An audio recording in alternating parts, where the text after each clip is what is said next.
Salam and welcome. Thank you for joining me in part number 35. Part number 35 in this fabulous book, Muhammad Sal'lal'laa'hu A'lay'hi Was'sal'lam, his life based on the earlier sources. And this is by Martin Links. And Martin Links is a revert Muslim from Sweden or Norway, one of the Nordic countries, right up in the north. Alhamdulillah, what a fabulous book. And now we're busy with chapter number 14, which is rebuilding the Kaaba. We finished Bahira the monk, we finished Year of the Elephant, the life in the desert, the bereavements. He had lost his mother and his grandfather Abdul Muttalib. Bahira the monk, pact of chivalry, Hilful Fudul, the questions of marriage, Khadija radiallahu anha, the houses of Nabi Sal'lal'laa'hu A'lay'hi Was'sal'lam, and now we're rebuilding the Kaaba. And just to recall, the Kaaba was damaged, it did not have a roof, and with the flood the walls were crumbling a bit, and the chiefs of Quraysh decided, okay, let's rebuild the Kaaba.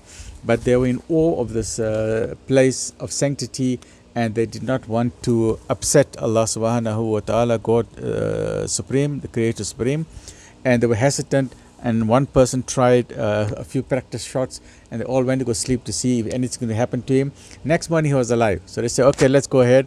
And then as they were removing the stones, they came to green cobblestones, huge boulders. Right, this was the original foundation. This is actually meteorites. And when they tried, they put a lever and they tried to move it. An earthquake, a shudder, the whole of Mecca started shaking. They said, okay, guys, we stop here. We don't go any further. We don't remove the foundation. So let's continue from there. So a man put a crowbar up in two of these stones to lever one of them out, but at the first movement of the stone, a quaking shudder ran through the whole of Mecca, and they took it as a sign that they must leave the foundation undisturbed. Inside the corner of the black stone, they had found a piece of writing. So inside the corner, where the black stone was, as they moved there, they found someone had left some writing there. There were two pieces of writing. They found writing by the black stone, and they found writing by Maqam al-Ibrahim, by the station of Ibrahim. And let's see what are those two pieces of writing. They kept it not knowing what it was until one of the Jews read it and read out what was written in that writing. And this is what was written by the black stone. It says, I am God, the Lord of Mecca, which we know today as Mecca. I created her the day I created the heavens and the earth, the day I formed the sun and the moon, and I placed round about her 7 inviolable angels. She shall stand so long as her 2 hills stand, blessed for her people with milk and water. The second piece of writing was found beneath the station of Ibrahim, station of Abraham, a small rock near the door of the Kaaba, which bears the miraculous print of his foot. That means his footprint is there. And the writing which is found under the station of Ibrahim was written as, and I quote, Mecca is the holy house of God. Her sustenance comes unto her from 3 directions. Let not her people be the first to profane her. Quraysh now gathered more stones, in addition to those they already had, so as to increase the height of the building. Remember, the height of the building was already just head height, okay, very short, very low building. They want to make it much higher and then also put a roof over it. They worked separately, clan by clan, until the walls were high enough for the black stone to be built once more into its corner. Then a violent disagreement broke out amongst them, for each clan wanted the honor of lifting it into its place. Now they knew the sanctity of the black stone, Hajar al-Aswad. And up to today we see people fascinated with Hajar al-Aswad and try the level best to kiss the stone, and there's a lot of crowds around it. So then they knew that this is a stone of great honor and respect. And so there were 4 clans, and each of them said, you know what, it's our right, we're going to put the black stone. And each clan, the chiefs of the clans, they wanted the honor, because then it's prestige, not only for them, but for the entire tribe, for generations and generations. So it was a very, very serious, very delicate situation. The deadlock lasted for 4 or 5 days, and the tension had increased to the point of alliances being made and preparations of being made for battle. They were willing to spill blood. when the oldest man among them presented a solution. So one of the older men sitting there, he said, there must be a solution to this. Let's try and figure out what is the solution. And there's a solution, he said. This old man, he said, "Oh, you men of Quraysh, take as arbiter between you." That means take someone as an arbitrator. Take as arbiter between you about that wherein you differ, the first man who shall enter it through the gate of this masjid, gate of this mosque. So what they said, so the old man said, okay, let's stop fighting. Let's look at that gate, the main gate into the area of the Mataf where the Kaaba is. The first person who walks through there, we will ask that person to make a decision. Now that's a bit risky, because now there's 4 chiefs sitting here. What if the first person walks through there is one of their favorites, right? Maybe I belong to, they say there's 4 clans, A, B, C, and D. I belong to clan A. So if they ask me to choose, I'll say, yeah, give it to A.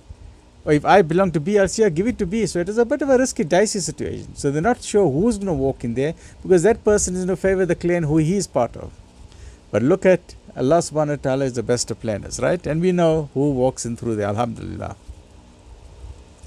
The precinct around the Kaaba was called a mosque, in Arabic masjid, a place of prostration, because the rite of prostrating oneself to God in the direction of the holy house had been performed there since the time of Abraham and Ishmael. They agreed to follow the old man's counsel. Now all sitting there and waiting, who is going to be the first person walking in? And the first man to enter the mosque was Muhammad Sal'lal'laa'hu A'lay'hi Was'sallam. Absolutely wonderful. Who had just returned to Mecca after an absence. Because whenever they come from a travel, the first thing they do, they go to the Kaaba, they make tawaf, and then they go home. The sight of him produced an immediate and spontaneous recognition that here was the right person for the task. Al-Amin has walked in. He doesn't favor one another. He is going to give us the best decision. Absolutely, alhamdulillah. So his arrival was greeted by exclamation and murmurs of satisfaction. He said, yes, yes, yes, right, the right guy has come in.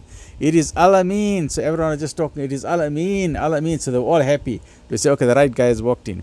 And they all said, we accept his judgment. And other ones were saying, it is Muhammad. You know, we can't ask for anyone better than that. Subhanallah. When they explained the matter to him, they explained the matter to him and said, this is a Damal, we've got a bit of a problem. What do we do? These 4 guys here, each one built a wall. 4 walls, north, west, east, and south.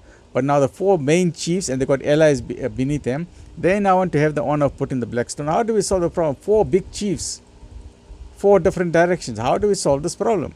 Nabi Sal'lal'laa'hu thought for a while and said, right, bring me a cloth.